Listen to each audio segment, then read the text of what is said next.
Prendre la parole pour rencontrer le silence des autres. Dany Laferrière, écrivain. Le verbe d'abord, prendre la parole, me renvoie directement à la dictature en Haïti. Je me souviens, un jour, j'avais des problèmes politiques et quelqu'un m'avait conseillé d'aller à l'ambassade d'Espagne. Je me souviens très bien, avec un ami, on avait rencontré l'ambassadeur d'Espagne à une soirée, on a essayé de lui expliquer notre cas. Et il nous a expliqué très fortement, bruyamment durant la soirée, que l'ambassade c'est Thomas, ça se prend. C'est-à-dire, on ne négocie pas une ambassade. Une ambassade n'a pas le droit de négocier le fait que vous allez prendre une ambassade. Ils n'ont pas le droit de s'ingérer dans les affaires politiques d'un pays, mais si vous êtes à l'ambassade, on vous doit protection. Ça se prend, ça se négocie pas. Et donc, quand vous me dites l'expression prendre la parole, c'est ça se négocie pas. On est au cœur de la parole à un moment donné, ou on ne l'est pas. On ne dit pas, je me souviens même, c'est une chose qui ne se dit plus ici au Québec, mais en arrivant au Québec, il y avait souvent des gens très timides ou bien très discrets qui, avant de parler, s'excusaient de prendre la parole. Oui, c'est vrai, je me rappelle de ça absolument. S'excusaient. Il y avait même des expressions toutes faites qu'ils pouvaient employer pour dire cela. C'est comme, j'ai oublié ces expressions, mais c'était des expressions de la vie, de la culture populaire qui leur donnaient une sorte de aval pour s'excuser de prendre la parole. Donc la prise de parole n'est pas une chose ordinaire, naturelle. Moi, je pense que on doit sauter à pieds joints dans la parole. Et c'est ce que vous faites. Oui. Mais de deux façons différentes. Oui. Même, je pourrais dire de plus que deux façons. Vous parlez en public, vous écrivez, ce qui est aussi prendre la parole d'une autre façon, le cinéma. Et est-ce que quand vous changez de médium, quand vous changez d'outil, est-ce que vous êtes le même homme, bien sûr, mais est-ce que ça ne change pas de ce qui est dit? Ou si c'est exactement la même chose? Ah non, c'est pas la même chose. C'est le même but de rencontrer les gens.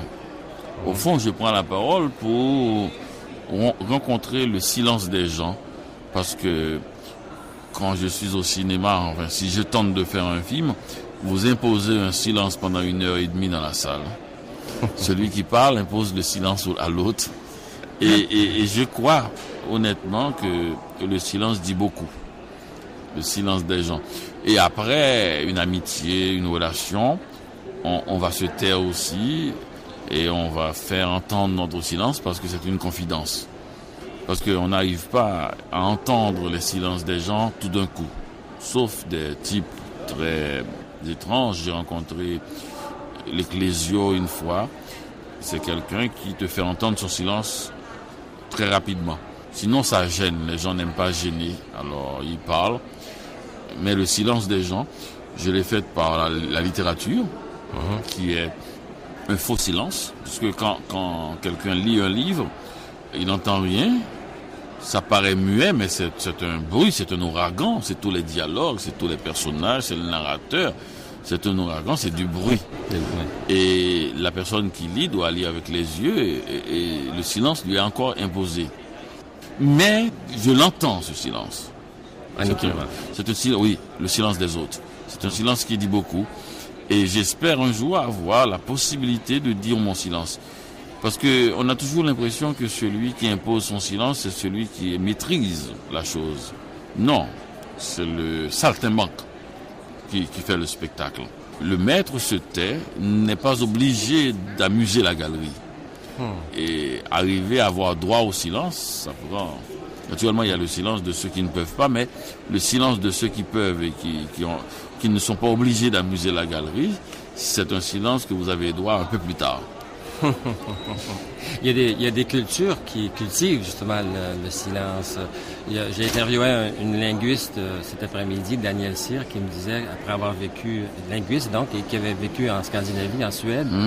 En Suède, quand quelqu'un vous demande une question, il est poli d'attendre jusqu'à 4 secondes avant de répondre. Tandis que nous, les Québécois, les Français... Mais il y avait beaucoup de silence au Québec. Le silence est parti. Et le silence a été très, très mal vu à un moment donné. Les gens se sont dit que c'était un silence de pouvoir. C'était le silence du père.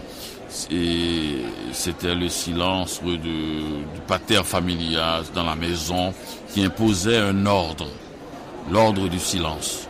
Silence à table, silence quand je parle. C'est ça, l'ordre du silence. Ouais. Et les gens se sont révoltés contre cet ordre-là, mais en même temps, comme toujours quand on se révolte, on jette l'enfant avec l'eau du bain.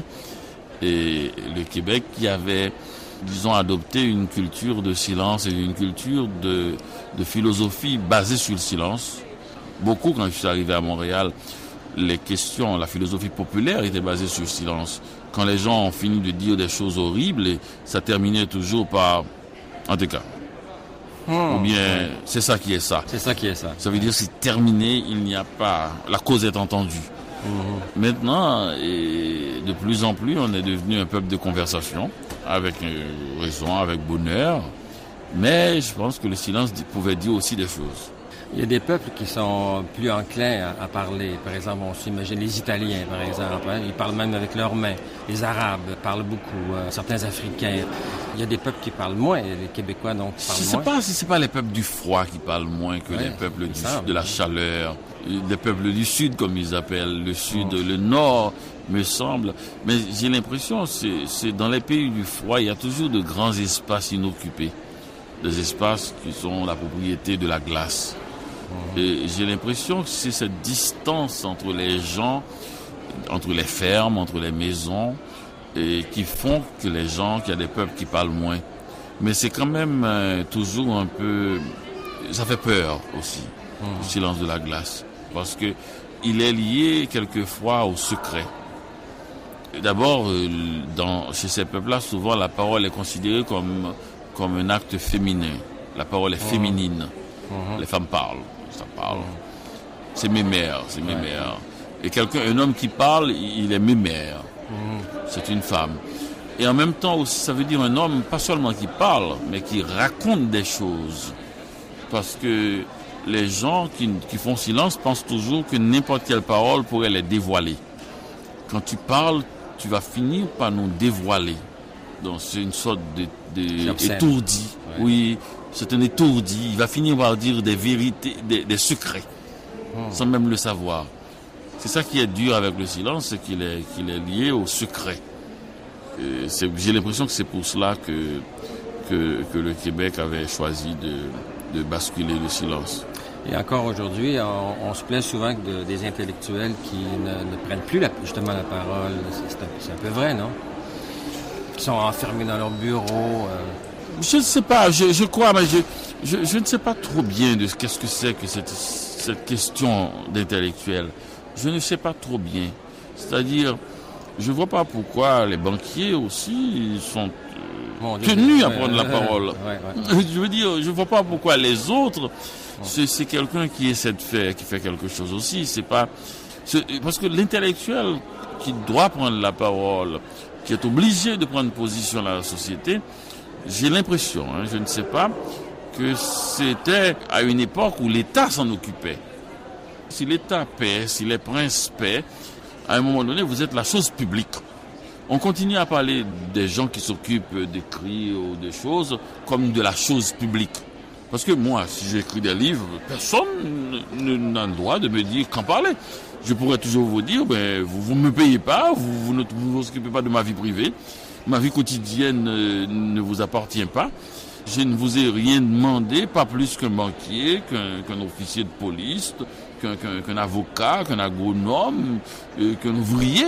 Je ne vois pas pourquoi vous devez m'amodester, vous m'interpellez pour prendre la parole, comme si j'étais une chose publique. Vous m'avez payé mon apprentissage de la parole. J'ai l'impression qu'il y a confusion dans cette histoire-là et que les intellectuels devraient surtout exiger que les autres prennent la parole aussi. C'est les 3 secondes de silence recommandées dans les pays scandinaves. J'essayais mon truc, mais ça ne marche pas. Je voulais vous entendre parler sur le langage et vous me parler du silence. C'est bien, je vous remercie. C'est le cœur du langage, le silence. Il dit plus que le langage. Merci, Dany Laferrière. Merci.